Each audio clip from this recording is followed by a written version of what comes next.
Hi! Yes sa mga pangako ng Diyos. Sabi sa Bible verse, no matter how many promises God has made, there are yes in Christ. 2 Corinthians 1:20. Christmas is not just a celebration of birth. It is the fulfillment of a promise. Sa loob ng libo-libong taon, ipinangako ng Diyos ang isang tagapagligtas. At sa Bethlehem, tinupad niya ito. Ipinapakita ng Pasko na ang Diyos ay faithful, promise keeper. Hindi siya tulad nating mga tao na nagbabago ng isip o bumabawi ng mga salita. Kapag ang Diyos ay nagsabi, totoo. Kapag siya ay nangako, tutuparin niya to. Ang sabi sa 2 Corinthians 1:20, lahat ng pangako ng Diyos ay yes kay Kristo. Hindi maybe, hindi someday, kundi yes. Sigurado, tapos na. Kung minsan naghihintay tayo at napapaisip, Lord, tutuparin mo pa ba? Pero ang Christmas story, ang sagot ng Diyos, oo lagi, maaaring hindi ayon sa oras natin o sa inaasahan nating paraan, pero hindi kailanman pumalya ang Diyos.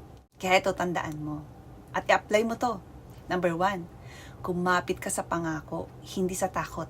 Kapag nagdududa ka, alalahanin ng Bethlehem. Patunay na tinutupad ng Diyos ang kanyang salita. Number 2, maghintay ng may pananampalataya. Ang delay ay hindi denial. Ang Diyos ay kumikilos kahit hindi mo pa nakikita. Number 3, ipahayag ang yes ng Diyos sa buhay mo. Sa halip na sabihin, baka hindi to para sa akin. Sabihin mo, yes, yes ito sa akin kay Kristo. Kaya ngayong Pasko, piliin mo muling maniwala. Ang parehong Diyos na tumupad noon ay siya pa ring Diyos na tutupad ngayon. Let us pray. Panginoon, salamat dahil ikaw ay tapat sa iyong mga pangako. Salamat sa Pasko na nagpapaalala sa akin na ikaw ang Diyos na tumutupad ng salita.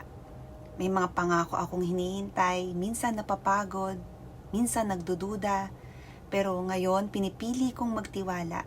Turuan mo akong maghintay ng may pananampalataya at kapayapaan. Panginoon, tinatanggap ko ang lahat ng iyong pangako na yes kay Kristo. Hindi ako bibitaw, hindi ako susuko. Mananatili ako naniniwala dahil ikaw ay hindi nagsisinungaling at hindi pumapalya. Sa pangalan ni Jesus. Amen. Kaya naman, iiwan ko sa iyo ang katanungan na ito. Anong pangako ng Diyos ang pinangahawakan mo ngayon? At paano ka pinalakas ng Christmas story na to? Ang natupad na pangako para patuloy kang maniwala at maghintay. Maligayang Pasko sa iyo, and God bless you.